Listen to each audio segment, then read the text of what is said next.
आइए जानते हैं बिहार के हर जिला, हर क्षेत्र की फटाफट 50 बड़ी खबरों को केवल 10 मिनट में। साथ ही आज हम लोग इस वीडियो में जानेंगे सरकार ने कौन कौन सी बड़ी घोषणा की है और साथ ही नीतीश कुमार ने 62 करोड़ की योजनाओं का शिलान्यास किया है, जिसमें रोजगार और नौकरियों की सौगात दी है। और जिन महिलाओं को अभी तक 10,000 नहीं मिला है तो कैसे मिलेगा, और ई श्रम कार्ड धारकों को 3,000 रूपए कब तक खाते में आएंगे, तो सब कुछ इस वीडियो के माध्यम से जानेंगे। तो वीडियो को लाइक करके चैनल को सब्सक्राइब जरूर कर दें और कमेंट में अपने जिला और शहर का नाम जरूर बताएं।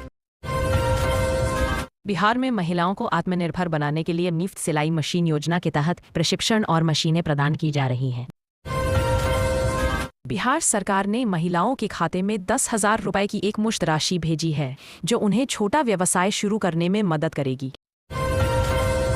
केंद्र सरकार ने 3 करोड़ लखपति दीदी बनाने का लक्ष्य रखा है, जिसमें बिहार की महिलाओं की संख्या सबसे अधिक होने की उम्मीद है। बिहार सरकार 1 करोड़ महिलाओं को लखपति दीदी बनाने पर काम कर रही है। बांका जिले में पीएम आवास योजना के तहत लाभार्थियों की किस्त भुगतान और निर्माण गुणवत्ता की समीक्षा बैठक आयोजित की गई। ग्रामीण क्षेत्रों में जिन परिवारों के पास निजी शौचालय नहीं है, वे शौचालय निर्माण के लिए 12,000 रुपए की सरकारी सहायता हेतु आवेदन कर सकते हैं। पीएम किसान योजना की 21वीं किस्त कल यानी 19 नवंबर 2025 को दोपहर करीब 1 बजे से 2 बजे के बीच जारी होने की संभावना है। मुख्यमंत्री वृद्धजन पेंशन योजना बिहार चुनाव 2025 में एनडीए सरकार के लिए एक प्रमुख कारक रही, जिसने कई बुजुर्गों को लाभान्वित किया। बिहार छात्र क्रेडिट कार्ड योजना बिहार सरकार की 7 निश्चय योजनाओं का हिस्सा थी, जिसने राज्य में एनडीए की चुनावी सफलता में योगदान दिया। मुख्यमंत्री कन्या उत्थान योजना बिहार की प्रमुख महिला केंद्रित योजनाओं में से एक है, जिसका उद्देश्य बालिकाओं की शिक्षा और कल्याण को बढ़ावा देना है। जीविका दीदी कार्यक्रम के माध्यम से बिहार में लाखों महिलाएं लखपति दीदी बन चुकी हैं, जिससे ग्रामीण सशक्तिकरण हो रहा है। मुख्यमंत्री युवा स्वरोजगार योजना के तहत बिहार सरकार युवाओं को स्वरोजगार के लिए 50 लाख रुपए तक का ऋण दे रही है, जिससे उद्यमिता को बढ़ावा मिल रहा है। आयुष्मान भारत योजना के तहत पात्र परिवार 5 लाख तक का मुफ्त स्वास्थ्य बीमा कवर प्राप्त कर सकते हैं। बिहार में कवरेज बढ़ाने पर जोर दिया जा रहा है। उज्ज्वला योजना गरीब परिवारों को मुफ्त एलपीजी गैस कनेक्शन प्रदान करती है। बिहार में भी इसका विस्तार जारी है। सहारा इंडिया में फंसे पैसे के रिफंड की प्रक्रिया चल रही है। निवेशकों को आधिकारिक पोर्टल के माध्यम से आवेदन करने की सलाह दी गई है।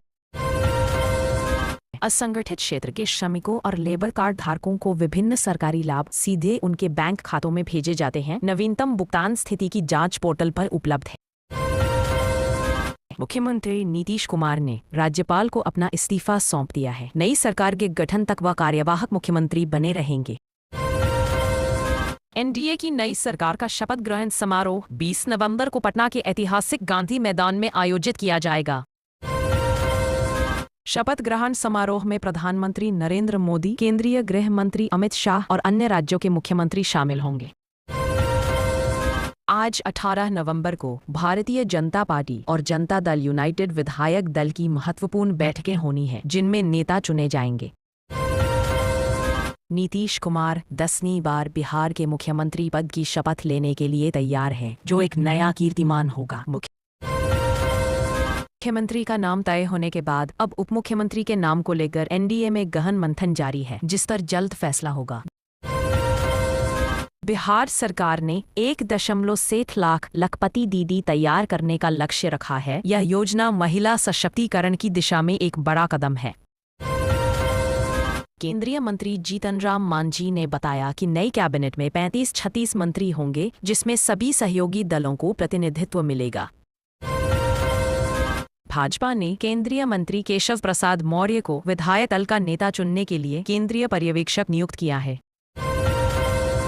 केंद्रीय गृह मंत्री अमित शाह कल शाम 19 नवंबर को पटना पहुंचेंगे और सरकार गठन की प्रक्रिया में शामिल होंगे। मुख्यमंत्री नीतीश कुमार और सम्राट चौधरी ने गांधी मैदान पहुंचकर शपथ ग्रहण समारोह की तैयारियों का जायजा लिया और अधिकारियों को निर्देश दिए। आज देश के उत्तरी हिस्सों में कड़ाके की ठंड और शीतलहर का प्रकोप जारी रहेगा, जिसका असर बिहार के तापमान पर भी पड़ेगा।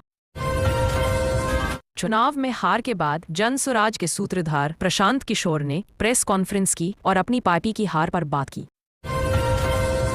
चुनाव परिणामों ने दिखाया कि जनता ने डबल इंजन की सरकार पर अपना विश्वास जताया है और एनडीए को पूर्ण बहुमत मिला है।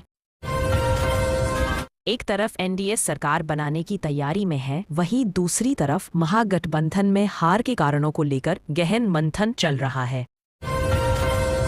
पटना के दुल्हिन बाजार में बालू माफिया ने खनन विभाग की टीम पर हमला कर एक जवान दुखरन पासवान को स्कॉर्पियो से कुचलकर मार डाला।